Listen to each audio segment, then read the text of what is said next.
young lad of 24, 25 years old who had aspired to be a professional soccer player, to be told that your career's over and you're never going to play the sport that you love again, it was like, wow, what do I do next? You know, what do I do? That's what I wanted to do. That's what I wanted to do for a living. That's what I've been training for my whole entire life. It was devastating. Describe how this injury occurred. I was in a sprint race back from halfway line to the goalkeeper, and the ball got played over the top of me, a long ball, and I beat the player to the ball, and he clicked my heels together right as I was, the keeper was coming out, and I fell right in front of the goalkeeper at full speed, and the keeper was coming out to slide tackle the ball away, and his heel basically hit me on the top of the head, called an axial load, and it just exploded 2 discs in my neck, and luckily they went the opposite way of the spine, but it was very close. I mean, within, like I said, a fingernail's distance away. So it was like a 4 or 5 millimeter hole in my neck that the disc exploded through. As far as the operation, that old song, the leg bone's connected to the hip bone, but it's not connected to the neck bone. I mean, talk about that surgery that took you from the pelvis to the neck. Yeah, they take out a bone from your hip. They saw it out with a sharp saw, I guess, and they take a piece of bone from your own hip, and they remove each disc piece by piece. I guess it's like an hour-long process. I mean, they just peel out each piece in there, and then they take the bone and they insert it into the space where the disc should have been, and then over time it's supposed to fuse together. And unfortunately for me, it didn't fuse right away, so it was called a non-union, and the doctors then told me that it possibly will never fuse, so you might not be able to come back. They never thought that I'd come back and play soccer anyways, but my goal was to come back and play and be the first player to ever come back from this type of injury and play at that level again. So it just prolonged my recovery. So it was a terrible, terrible time in my life. I mean, just wearing a halo, looking up at the ceiling all the time. For 3 months? It was like 5, yeah. Yeah, it was 2 months, and then 3 months, and then another soft brace on it for 6 weeks after that. So it was a terrible time. What about the people you care about? You have doctors saying, hey, you shouldn't play anymore, you're finished. What about those who love you saying, hey, Troy, maybe it's time to move on and do something else? I think most of the people around me knew my determination and what my goals were, and when someone tells you or tells me that you can't do this, I want to be that type of person that says, well, why not? I'm going to prove you wrong. And I had that in my mind the whole time, is that I was going to come back and be the first player to ever do this. And I was not going to just come back, and be half acting and doing it. So I want to come back and do it full and be the best that I can be again. So it took a long time to get to that level, but last year was a prime example of what you can do if you put your mind and your body to it. After all the rehab, you made a comeback, but you re-injured the neck again. Now, you had to have some doubt saying, you know what, I mean, I know I want it, but this might not be meant to happen. Yeah, that was '96, and what we did, first of all, we'd like to rest it during the off season and see if it'll come back into the disc, the herniation. And that's when I came back, the '97 season, and re-injured it. And then right after the injury had happened, I knew, I mean, I couldn't even drive my truck home that night. I had to have someone drive me home, sitting in a lazy boy, couldn't sleep, I had to sleep in a chair. I knew that it had to be fixed. I mean, it was that where it takes over your whole body and your mind and your thought pattern. So once it was fixed, I felt immediate relief of that nagging, like, pain in your neck, so to speak. And once that was fixed and the surgery was successful, that pain was gone, and then it was just a matter of, can I come back and be the player that I was before, because you have to get up and head the ball, you have to do the things that the top athletes in the world are doing, jumping, running, sprinting, diving, sliding, all those things. It's just really one part of the comeback, because you actually were out of MLS for a while. You had to play in San Francisco with the Seals, the A-League. You blow out your knee surgery that results in an infection. Mm-hmm. You had to at some point say, hey, why me? Yeah, I mean, I've had my fair share, that's for sure. Coming back from the neck injury and not being able to get back into the MLS side because of liability reasons and stuff, so I was told at the time, because it was a non-union in the neck. I decided to play with the Seals, and I was the assistant coach with the Bay Area Seals. And 3 games back into the season, I went up for a header, and the little guy undercut me, and I fell straight on the inside of my leg, and my cleat had slipped out and everything just went straight down, but my leg was straight. So the MCL ripped off and the PCL ripped in half, and Dr. Ting put me back together. And, Sharks doctor. Sharks doctor. I've known him for a long time, and he put a new PCL. He put an Achilles tendon in, so it's even thicker than the regular PCL that's in there.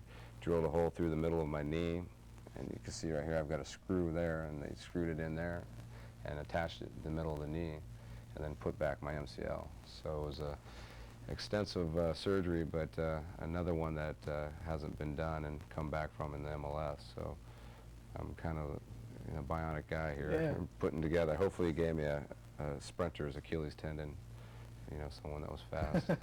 Hopefully. Tried to act in the San Jose Earthquakes with this. Now, I bet when you wanted to get back to MLS, you wanted to play in the top league in the country, but teams may not be thrilled to pick up a guy with your medical history for fear of liability. True? Exactly. I mean, it's one of those things where players, they have injuries, and sometimes these major injuries, you'll never be the same. You'll never have the same mentality as you had before, because those injuries, when you go up for a header, you remember those things that happen and how it happened, and then sometimes in the game you won't go up for the header, or you won't go in for that kind of tackle. So it was a very tough thing having both of these injuries at such a short time period in my career, and I think that being a pro at 17, it kind of gave me the knowledge that, hey, these happen. These type of injuries do happen, and you can come back from them. And I was out on vacation, actually, after the SEAL season, and I was in Lake Tahoe, and we got snowed in. And my good friend Dominic Kinnear said, well, I just got the assistant coach job with the San Jose Earthquakes. And he said, would you like to come train with us and see how you look? And I said, heck yeah, man, when do you need me there? He said, well, come in tomorrow. And I said, well, I'm snowed in right now, so I'll be there as soon as I can. So I went out that night running through snow in my big Parker jacket, getting ready for the season, and I showed up the next 2 days later and trained with the team, and that was the end of it. What was it like for you the first time you took a ball off the head following that neck injury and the surgery? I mean, you had to be conscious of what could happen if things don't work out. Well, the doctors have told me you're putting yourself at significant risk by having, coming back and playing with a herniated disc and a fusion in there. If I were to have 2 levels, that they say that you shouldn't do it at all.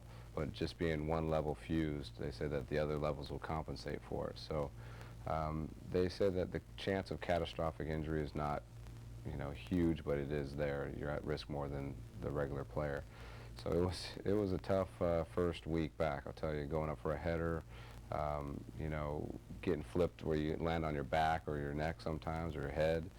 Those things happen in the game. You have to, like I said, you have to block those out, and if you stop going for those headers, you won't compete at this level. If you stop being aggressive, especially for a defender like myself, you can't play at the top level. So that was one of the first steps, is blocking that out of my mind and getting through that, because it does, when you go up for that header, you have it in your mind, the snapping of the neck, the heading, the impact, and all that stuff.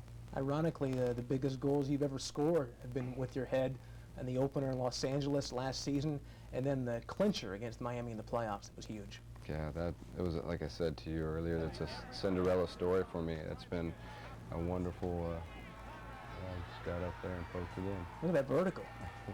Yeah, the legs were tired at that moment, but something lifted me up and told me I had to do it, so it was a good thing. You spoke of watching Pele's movie Victory, Yeah. and how everything kind of stood still for you as you went up in that moment. Yeah, it was like the bicycle in Victory, where he's, slow motion. It's just kind of going, and that's exactly how it felt. I went up for the header, and it was like I was up there for a day and a half, and maybe a week had gone by, and I finally came down, and everything went fast-paced again. Scotty's trying to drag me down, and the rest of the team's dogpiling on me, and I'll tell you what, that's the first time and the only time that I didn't mind being at the bottom of a dog pile. No kidding. That goal occurred in the match's 94th minute, and you hear what kind of great shape soccer players are in. Yeah. I mean, how tired are you at that point? Sometimes you're so dizzy because of the running. I mean, you can't get enough oxygen in your lungs, and you're running and you don't know where you're at. I mean, in the overtime minutes, especially on a humid night, or up at altitude at Colorado, at Mile High Stadium, you literally get dizzy and you kind of black out for a few seconds. And soccer's already been proven that's the most physically demanding sport in the world. So anytime you add extra time to a regular, most physically demanding sport, you're putting into overgear. You're putting yourself into some serious cardiovascular exercise. And like I said, at that point there in that game, I don't know what made me do it or gave me the ups to jump up and head that ball, but I'm glad it was there. That goal propelled your team into the championship. You ended up beating Los Angeles. De Rosario scored the winning goal, and you become a champion. That must have been the crowning moment for you, not to use the metaphor, but after all you'd been through, to go through that and become a champion. Well, the first game of the year, I had so many people telling me that you shouldn't be coming back and playing. Oh, well, he's washed up, or he's had all these injuries. He can't come back and compete at this level. Well, not with those injuries. And scoring the first goal there was just the start of the season. It was like the tattoo on our year. That's what's going to happen. That's how it's going to be. And then scoring the first goal at home was another great thing that happened. Then the All-Star, being selected to the All-Star team was like another great thing I didn't expect. And being the captain. Being the captain for, the second half and playing the full 90 minutes of the All-Star game in my own backyard in San Jose, it was phenomenal. And then scoring that goal was just like, I can't get any better than this. This is it. That's the top dog. And then winning the championship was just like the icing on the cake. Well, if you had to compare the different honors, the championship, the All-Star game, Olympic team, national team, comeback player of the year, anything mean the most to you? I think the comeback player of the year, I get a little emotional when I think about it because all the people that supported me and all my fans that have watched me play and have been around to see the pain that I went through. It was a tough time, and that goal there just, put the significance back to me of how important it was for me to obtain that goal, to come back and compete at the top level again. And that showed everyone that I'm back and that we're for real. Do you consider yourself a role model? I don't, but I've had a lot of people say that you should be in Sports Illustrated. The story's a great story. It should be put out to the papers and stuff about the whole comeback situation. And I know that kids, see that, and I know that kids have a lot of injuries nowadays, and I'll be the first one to tell them that you can come back from just about anything, and don't take for granted those days that you're on the soccer field playing ball, because it doesn't get much better than that. Do you appreciate it so much more now after it's changed my life. I mean, when I was a younger kid, I was always that mean defender, just wouldn't take anything from anyone. I'd be, not mean in life, but I was just a mean player on the field. Now I realize that the soccer player or any sports athlete's career is not that long, so you have to, keep that in your mind when you're going in a tackle at waist high or knee high. You don't want to end people's career or players' careers. You want to, let them enjoy life, let them spend that time playing. And I've realized that, it's not a long time playing, it's a long time not playing. Have you ever put a timetable on yourself, how long you want to continue to play? I would like to play for another 3 or 4 years for sure. I feel fit enough and healthy enough. I have picked up an injury right now, but it's going to be taken care of during the off season. It's just a small surgery, and I'll be back better than ever. You've had so many, it wouldn't phase you. Yeah, this one's not. I've been through so much adversity. I think that guy's adversity is right next to me riding shotgun. So sure. It's not that big of a deal. I'll get that taken care of and be back healthier than ever. How rewarding has it been for you to play your entire career pretty much in the Bay Area? High school, Livermore, San Francisco, USF, and of course professionally here. That's one of the big things that I take a lot of pride in, actually. In any sport, baseball, basketball, you pick any sport, how many players get to say they spent their entire career just about in their backyard playing? And I've only went away 1 year, and that was to play indoor soccer when the A-League kind of dismantled and there was no more Blackhawks. And fortunately, we won a championship there in 1993 and 94, right after the Olympics. And that was a great time, but I wanted to get back home. And then I came and played back with the San Jose Grizzlies in the indoor CISL League. But yeah, the contacts and the people and the fans, and that was one of the major reasons I stayed with the Bay Area Seals and became an assistant coach over there, is because I wanted to be around the people that have supported me all the time and have watched me and can still continue to watch me play. Is that tough wearing two hats, being an assistant coach and playing at the same time? Yeah, that was an experience. You know, it makes you see the different sides of the table, the coach's side and the player's side, and it's hard to differentiate which side of the fence you should be sitting on. And you know, it was a great learning process for me, and I'm sure that, you know, when I'm done playing, those experiences are going to help out a lot in whatever I decide to do. Plus, you could play yourself at striker if you like, too. Yeah, as the coach. exactly. That'd be nice. What about when you're done? What do you want to do?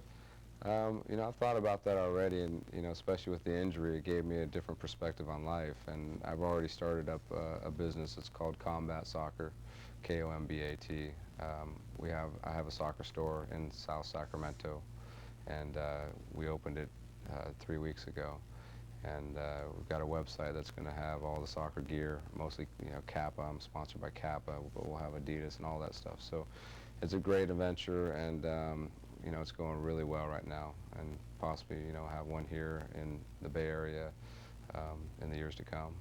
From the future to the past, Livermore Cowboy, I remember talking to you last year about your walk to school. You used to dribble your ball Yeah. a pretty good distance to high school. Yeah. How far was that? Well, we lived up on Tesla Road, and we had a ranch up there on the hill, and I actually used to dribble my soccer ball down to the S-turn. If anyone knows from this area, the S-turn in Livermore off Vasco, a very dangerous curve. I used to dribble all the way down there and back up to the ranch. It was 5 miles one way, so 10 miles.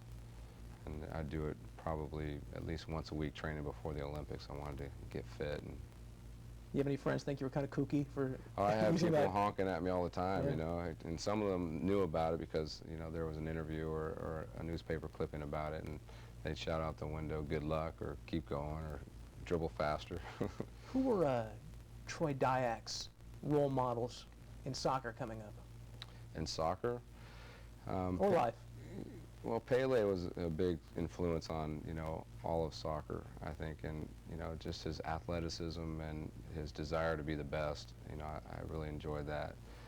My father and my mother were both people that inspired me to try to, you know, have that winning drive and to never give up. And, you know, I thank them very much for how much they've instilled that upon me, and to, you know, to win with grace. You know, don't jump around and say, we beat you, but, you know, win there and be very graceful about it. And that's important in sports because it is a game, and we are there to entertain, and you can forget that real quick. At what point did you know that you had a future in the game? Boy, real early. Really? Real early. I started always playing up an age group, so when we were under 10s, you know, I was always playing with the under 12s, and I played with the national team when I was 14 years old, and I signed a professional contract when I was 17 years old, and I think I was the youngest player ever to play in the APSL at the time, and it's still pretty young now if you're going to get involved. I think there's a couple players like Karancha from DC and Bobby Convey who are like 18, 19 years old, Landon Donovan. Went to Germany as a 17-year-old. Right. So that was kind of the start of what's happening here with these kids these days, you know. But they have an established league to come home to and play and perform and to set their future on. Well, thanks for the time, and good luck in your quest to repeat. Thank you very much for having me out. It's an honor. I'd like to thank our guests, Carl Gagnon and Troy Dayak from the San Jose Earthquakes, and thank you for watching today. If there's someone out there you feel would make an interesting guest, just give us a call at the station, 462-3030. I'm Dave Lewis, and we'll talk again next time on Conversations.